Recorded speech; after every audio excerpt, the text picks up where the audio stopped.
welcome to another episode of South Pacific Muscle. Tā mātou, manahiri, tēnei ko Pohatu, no mai, haere mai. Welcome on board, brother. It's good to have you here. Yep. Oh, pleasure to be on board, guys. Thanks for having me.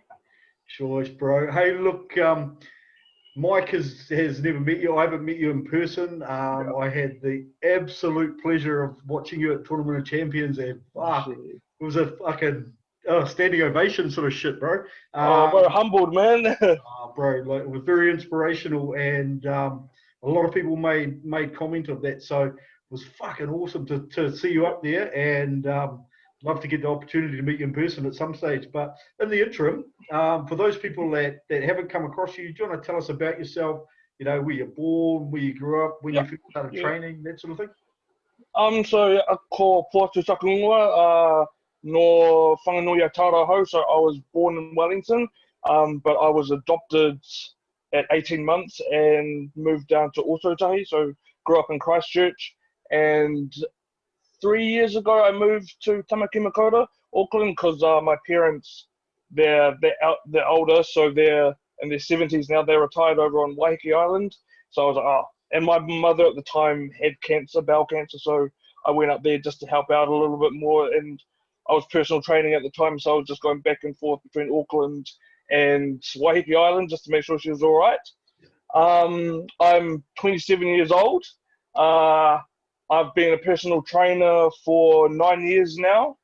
And yeah, for everyone that doesn't really know my background history, but has seen me compete in competitions with crutches or a wheelchair, I have a brain and spinal condition called Chiari malformation, which quite simply means the tonsils at the bottom of your brain are blocking the flow of fluid within your spinal cord, which causes scoliosis, the curvature of the spine. And unfortunately, I have 3 curves in my spine, so anterior curve, posterior curve, and lateral curve.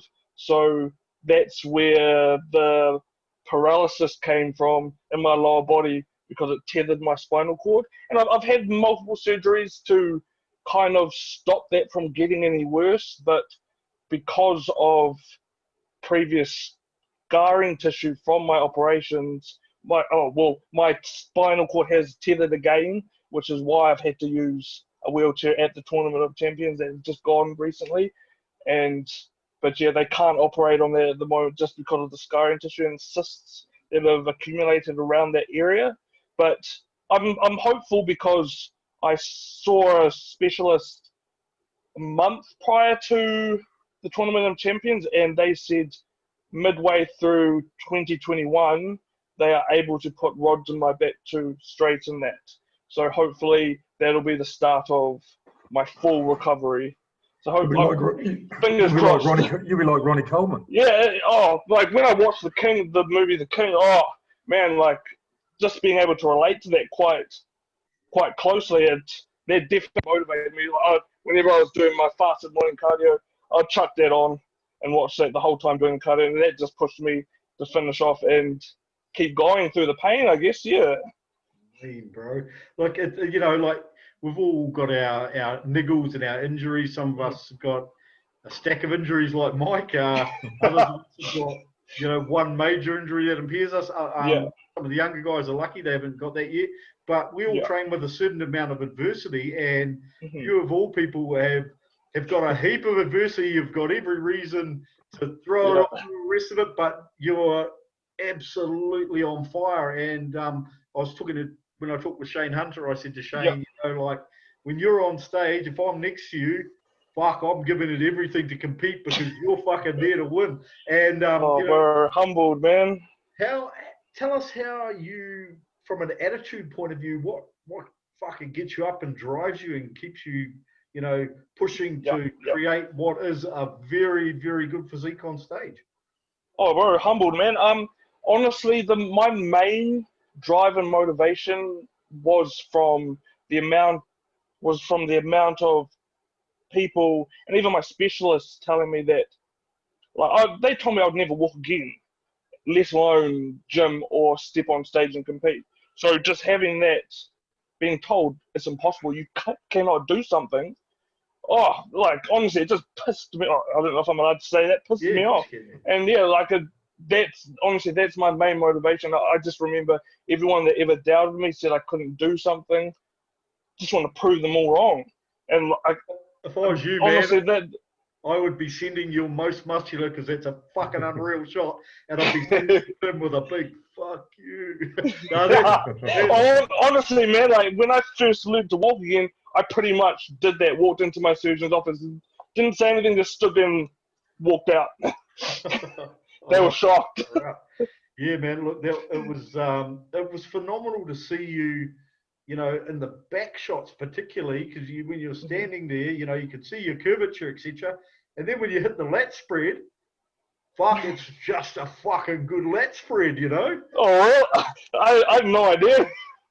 Oh, you would make sure when the stage photos come out from Linda or the video, have a good look at it, man, because it's a real eye opener. Okay, so nice one, thanks. When did you first start training, and you know, how old were you, and what were your drivers? First kind of like training, not so much bodybuilding training, but all through high school I was like rugby first 15 league. I was always into my fitness and everything. So training all through high school, but properly for bodybuilding, probably 2014 was when I started. When I went down to Otago University for PE school, I just seen these massive dudes just walk in the gym, and I was like, yo, I'm doing it. I want to do that. I want to do that. And then ever since then, yeah, just been focusing on bodybuilding and haven't looked back ever since. So is your issue with your spine, is that relatively recent thing?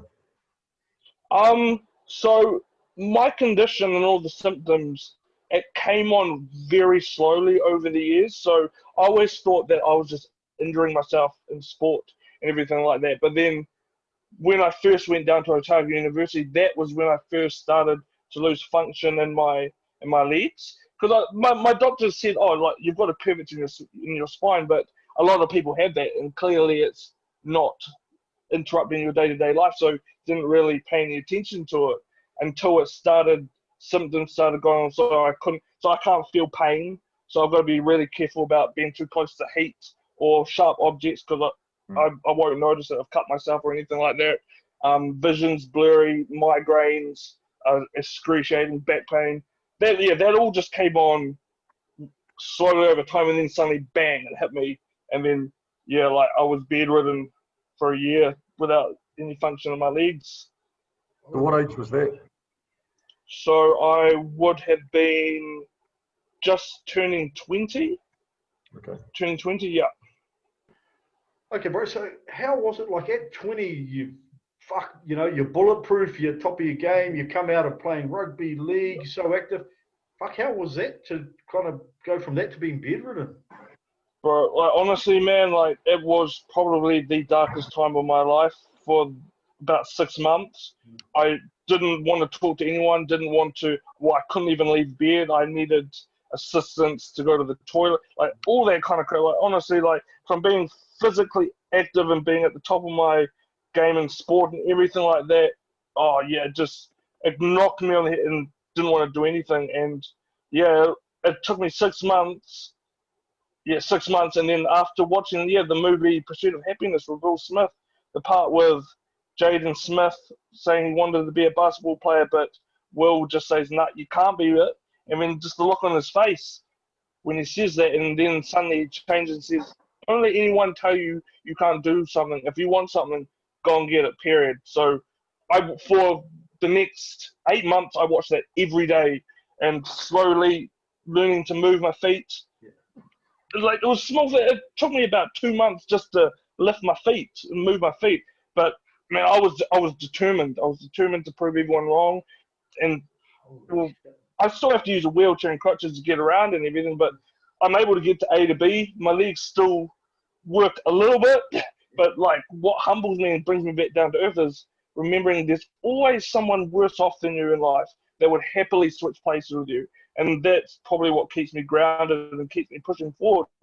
And it's, especially in the sport of bodybuilding, like NZIFBB, the camaraderie that I've received backstage, like no one discriminates me. It's the first time that in life since this condition has happened to me where I'm not defined and looked down upon and felt sorry for. All they do is just be like, oh, we're fully able and we'll be complaining about, oh, too much cardio, or I'm too tired, I can't do this. And then they just like, bro, like, we have no reason to be saying this.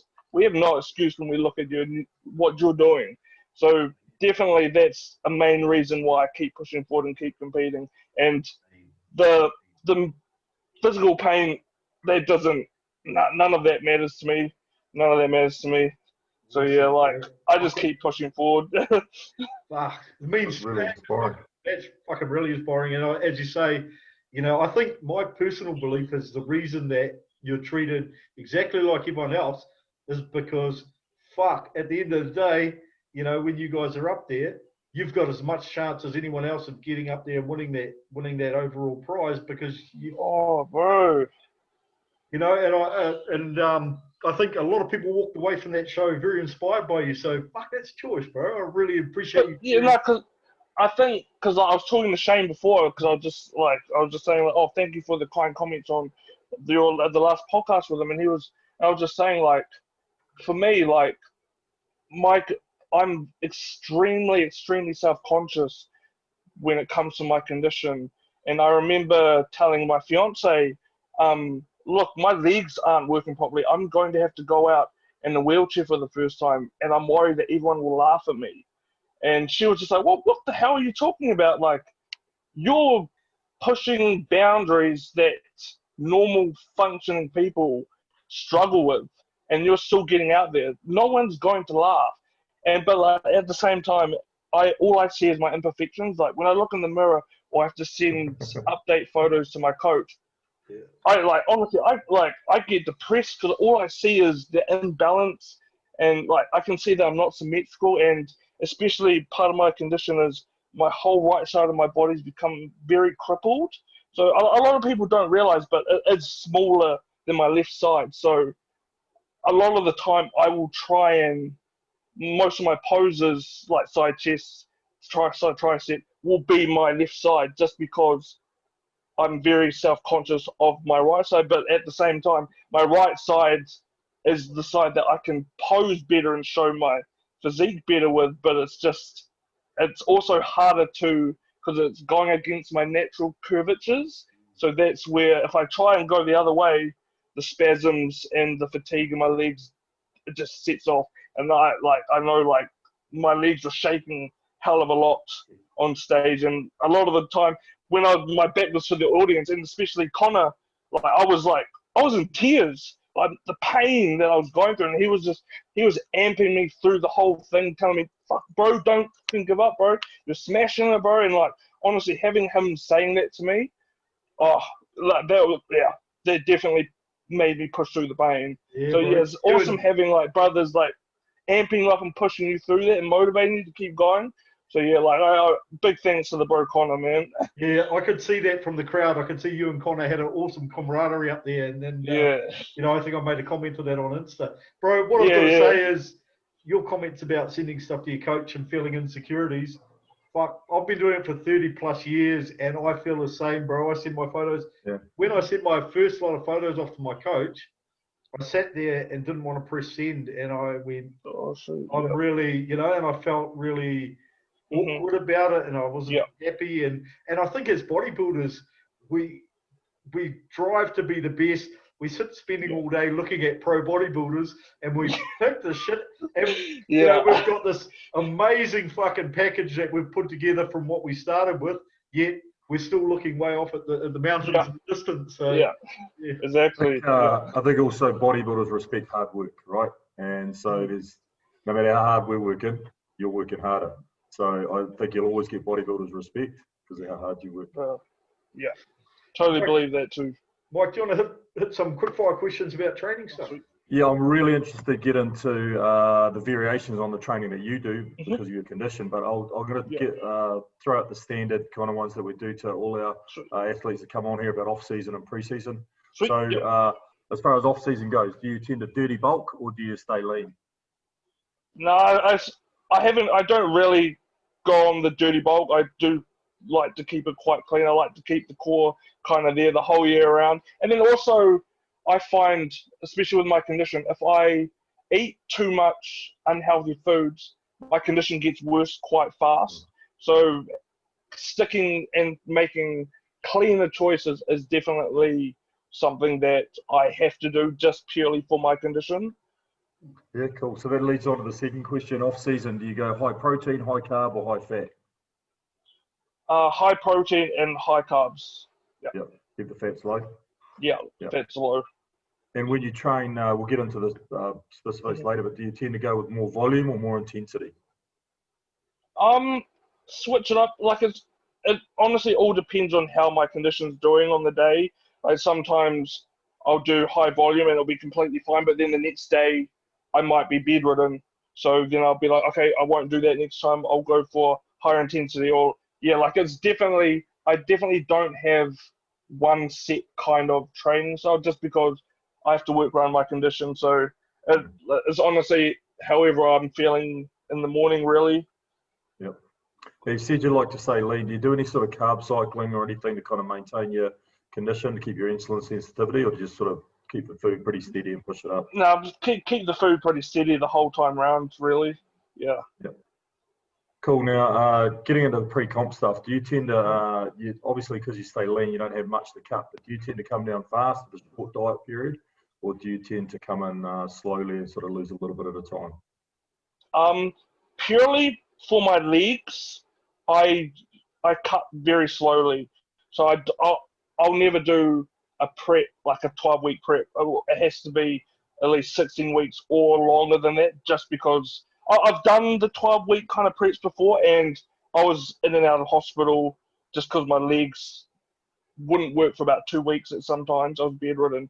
And then, like, mentally, like, physically, I'm all right with the pain. It's the mental side of things, knowing that my competition are working their asses off and I'm bedridden.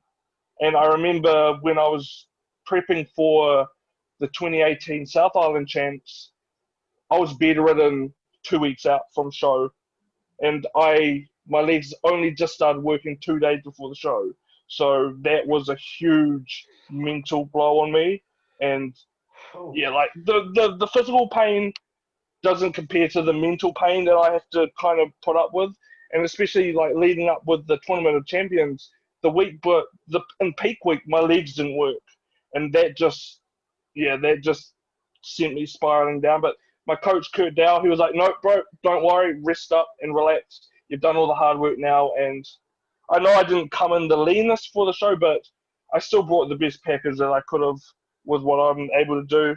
So I'm still proud of that. I saw your post today thanking Kurt for all the adjustments he'd made and the way he'd been there for you. It must be some pretty crazy variables to deal with when all of a sudden you're not able to move, so you're not doing cardio, your calorie intakes changes.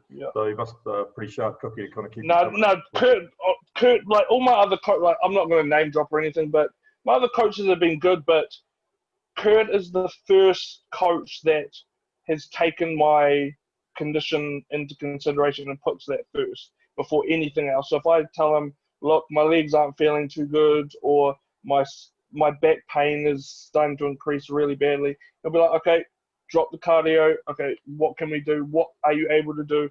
And he's so supportive with it. He doesn't make me feel like I'm defined as my condition. He doesn't make me feel bad for not putting in any work. So yeah, he's definitely very understanding and definitely knows how to work around my condition. Yeah, so I'll definitely be sticking with him for my next show. Yeah, cool.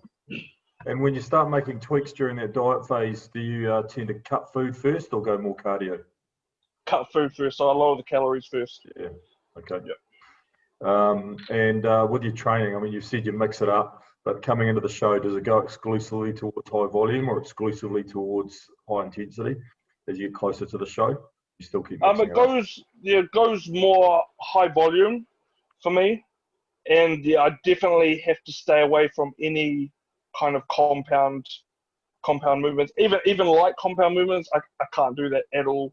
It's just too detrimental on my condition. So yeah, nothing like that. And I have a special made back brace as well as a weightlifting brace to kind of hold everything. So I'm able to walk around all right, but I can't really do any standing movements. So everything's seated, and I do have to stick to majority machine exercises just because it isolates that certain muscle group. So I'm not engaging a whole lot of muscles at the same time. So it's safer for my condition. So that's the end of the quickfire stuff, but I'm really interested in how your training varies from the way I or Nate might train. Do you find so you stay away from compound exercise? Did you have a decent amount of mass or size before your sort of condition really started debilitating the way you could train? So yeah, especially from rugby, like I played centre and fullback. I was I'm at the moment I'm weighing 85, but I was up 110 kg, and that was relatively still lean. So my legs were huge. They were massive. Yep. So yeah, I definitely had a hell of a lot of size on me already. So rather than having to try and build a lot of size from here, you're into some maintenance and keep just stimulating the muscles where you can. Do you use any other alternative therapies, electrical stimulation stuff to kind of stimulate those muscles as well? Or? I've done that in the past with the rehabilitation straight afterwards, but it didn't do too much for me. But what I've found that works for me really, really well is osteopathy. So my auntie's an osteopath, and I see her quite regularly, and that seems to just put everything back into working function again, even if I'm bedridden. But the only problem is she lives in Australia, so it's all about whenever she's over here, I'll drop everything and go and see her, because it's free. So yeah, otherwise it costs an arm and a leg. Well, if there's any osteopaths out there that want to sponsor Pohatu, some free treatments.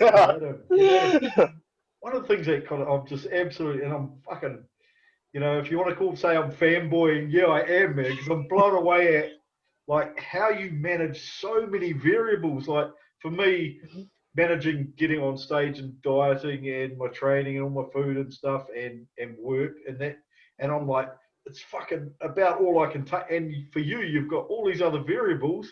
It's like, fuck, you're like juggling fucking 10 balls at once, man. It absolutely blows me away. Do you have to be very routined in terms of managing everything? Yeah, and I definitely I'm always planning ahead. I have to, and then I also have to have backup plans just in case my legs don't work or something. Yeah, some other variable comes in with my condition. I have to chop and change something else. But at the same time, like my partner has been freaking amazing. If there was any gaps in my prep or anything like that, she would fill it. Like if my legs wouldn't work and I couldn't, I tell her I can't go shopping, she would come over with all my meal prep done and everything like that, all my sups and everything.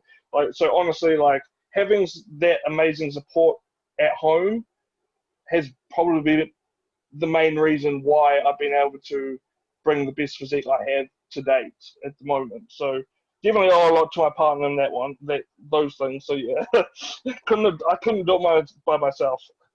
I can't imagine planning a prep with one of the variables being, well, just in case my legs don't work for 2 weeks, I need to be ready for that. Yeah, it definitely is frustrating when that happens, but it is what it is, I guess. So you just got to work around it. Awesome. Hey, what I want to do is pull up your Insta and have a look at a few photos, and we might get your thoughts on the Tournament of Champions, because that was your most recent outing. So bear with me while I. So for those people that aren't following, and it looks like 21,500 people is following. So Pohatu P Fitness with the sponsors here, online PTing, and I see you got the wifey's name there. She's your biggest fan. Yeah. I see her post all the time. So big shout out to the wifey. Yeah, Ash. Cool. And so jump on board, follow this amazing journey, and let's have a look at some of these photos, eh? You with me?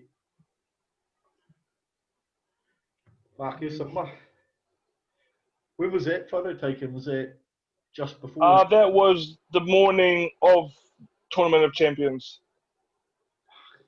Fuck, you got good arms, bro. But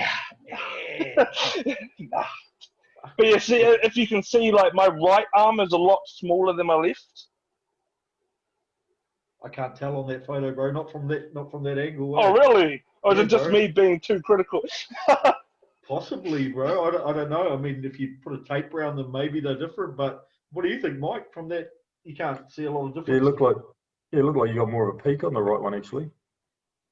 Yeah, So impressive belts tying in there too. Yeah, bro. Choice, man. Oh, thanks. Fuck, I love the way that quad sweeps out there too. Oh, that's choice. The left leg, the good leg. Not so much on the right one. Fuck. Well, at least you got one. I got none. Both of them. Oh. Tournament of Champions. Here we go. Fuck. So tell us how you found Tournament of Champions in terms of, you know, turning up and getting, because it was an amazing setup. It was an amazing show. There were some fucking awesome athletes. What was it like for you? Your experience of Tournament of Champions? Oh, I always loved competing at Shane shows. Like the vibes, the athletes, like everything about this show is just amazing. Like to be honest, after COVID, I wasn't 100% sure if I was going to compete this year. Didn't know if any shows were on. But then when I found out that Shane was chucking a show, and I was like, nah, hell yeah! Like I'm going to. It's obviously one of my sponsors too, so I'm like, of course I'm going to go and support the bro. But yeah, no, definitely. That's probably my all-time favorite show to do is the Tournament of Champions. So it'll be definitely the one I continue to do if I have to only pick one to do a year. So yeah, definitely love that show. I'll definitely be going across to watch that show every year, particularly if he manages to get Flex Lewis next year. Oh, definitely, hell yeah. Fucking hell, you've fucking got some good muscle on you there. That's awesome photo. Oh wow. Was that your support brace that you talked about? If you can, there's like a kind of pink tinge underneath the belt underneath. That's the one that supports the back in the right areas, so I don't collapse if I'm walking from exercise to exercise. Yeah, but and without that, I couldn't train without it. Fuck, you wouldn't want to go collapsing because I don't think there'd be too many people volunteering to be able to pick that amount of mass up. Everyone, if I ever, because I do, like, there are times that I do collapse in the gym, but everyone just thinks it's legs day, so I'm just like, yeah, nah, it's a mean legs day. Yeah. Oh, love the attitude, bro. Love the attitude. Otherwise, it just like getting into it, like it just takes too long to talk to everyone about the condition and everything. So I'm just like, yeah, nah, legs day was today or yesterday. God, bro. You got some choice photos, bro. Oh, thanks, man. It's all the lighting and filters and angles, man. I haven't worked it out. Mine just all look terrible. What show was this one here? What was that show? That was Nationals 2018. Fuck, you've come a long way from that photo. Yeah. Oh, I haven't actually looked at this since then. Yeah. Yeah.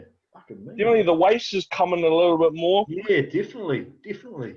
You definitely got, you had a bit of taper this year. Yeah. This year, definitely. And I think. You can see my arms there. I think like my tricep in the right arm is a little bit smaller, and then you can see that in the classic shot, my right leg's a lot smaller too. But yeah, all I see is the scoliosis. So I'm just like, oh man. Ugh. It's like I say, when you do your lat spread, you don't notice it. That's what I was sort of like, holy shit, like it kind of really, really caught my eye. Well, I'm definitely looking forward to seeing the stage photos then. Because, lat spread's probably one of the poses that I'm most self-conscious about hitting, just because I'm worried about my back and everyone being like, oh, what the hell's that? Like, I actually thought that was your second best pose. I thought I was really but I loved your most muscular. That was I just loved that. I got a photo of it, and I think I sent it to Mike. And yeah. Oh, true. Oh, well, I'm definitely excited to see that one then. Yeah, bro. Cool, man. Mike, did you? I want to find out what's next. What's going on next? What are What's your next? plans? You're bulking? You got another show lined up? I was gonna try and keep it kind of on the down low because I've like from Tournament of Champions and the show last week in Monaco.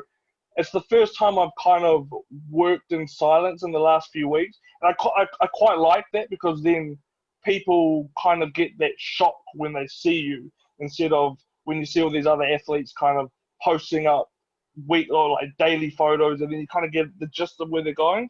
But definitely aiming for the Palmy show again. That'll definitely be. I'm just waiting to see what the calendar's like for 2021. But I've been talking to Kurt and we've put a game plan together. But yeah, it's definitely aiming for the Palmy show again. So what are the off-season goals then before you start cutting for that?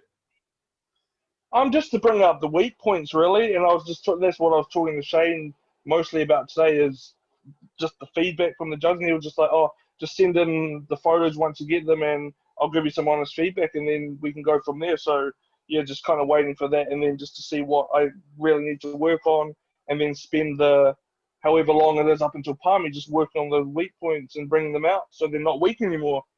Yeah, I mean, your condition looked pretty good. You obviously got good size in your shoulders and arms. Yeah. Yeah, and I definitely want to bring my legs out a hell of a lot more, that's for sure. Yeah. You and me both. What's your capacity to do that? You're on isolation exercises only, so you're not leg pressing or. So I can hitch all right. Yeah.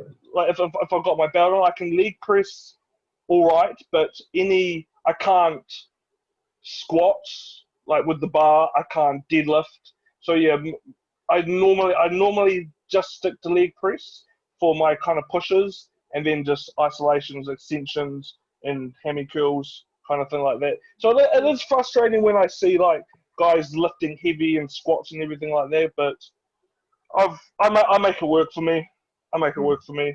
So yeah, at least I can still train them. So, but I always have to have a spotter there because there've been times where like my legs have just suddenly given out, and luckily it hasn't crushed me. I've just shot out the back. So yeah, like definitely don't. I never train legs heavy without someone there. No. I can't imagine how, like, I've kind of been in a few precarious situations, but at least I kind of saw it coming. I kind of must be, add another bit of excitement to it. A bit of excitement. Are they going to be all right today? Yeah. Oh, geez. Yeah, it's definitely a shock because like there are no warning signs about them giving out. So yeah, it is like at the back of my mind, like, oh, is this going to be the rep that's going to make my legs collapse or anything like that? But yeah, I kind of know that I can at least get to 10 reps before suddenly like, okay, I need someone just to stand there just to make sure I'm all right. Nice. Hey, what I might do is hand over to you to do a bit of shout out to your people, all the people that have supported you, and floor's yours. Okay, we've got a lot of people to thank. Okay, so I'll start off by thanking my coach, Kurt Dow. He's been freaking amazing this whole time, just with the understanding of my condition. And then he doesn't feel like a coach. He's more like a brother and a mate, so definitely much love to him. And then like all the boys that are backstage, like they should be and could be focusing on themselves side stage before they go on. But honestly, all the boys, especially at the Tournament of Champions, they were like my legs were spasming. They were going off. My back pain was so bad. They were picking me up, putting in my chair, massaging my legs and everything for me like that. So honestly, like I can't thank them enough. Like Connor and all that. It's just amazing. And even last week, at the Monaco show, the same thing happened again. And my bro Steve, that I actually first competed and met at the 2018 Pro, and we did our first show together. He was there, and he's amazing. He was the support and just motivation and the push he gave me just to get on stage and everything. It was amazing. So big shout out to him too. And then yeah, my sponsored nutrition system for always keeping me stocked up with my supplements. And then Swole Foods for always giving me my meals and everything prep. That's helped me a hell of a lot when my legs wouldn't work. I couldn't get up and cook, so big thanks to them. And then yeah, my fiance Ashley, like no words to describe the thanks and like love I have for her. Honestly, like I could not have done this without her. She oh yeah, no, she knows. Like, I've tried to thank her so much. There's no words for that. So yeah, and then just to the NZIFBB in general for letting me get on stage, because I know it's not a disabled federation. Like we don't have the wheelchair federation here, and I know that quite a few people have been like, why don't you go and do the wheelchair federation? I was like, because I don't consider this a disability. Like, I work around it, and there are less abled athletes than myself that are less capable of training and doing what I can do. So I wouldn't feel at all very good about stepping on stage. Nah, so yeah, I'm gonna. Your place is on stage with the rest of us, bro. There's no doubt about it. Absolutely. Yeah, I'll drag myself out onto that stage if I have to. But yeah, I just thank Mo and the NZIFBB for letting me actually go ahead with that and letting me go on stage. And then they're just awesome.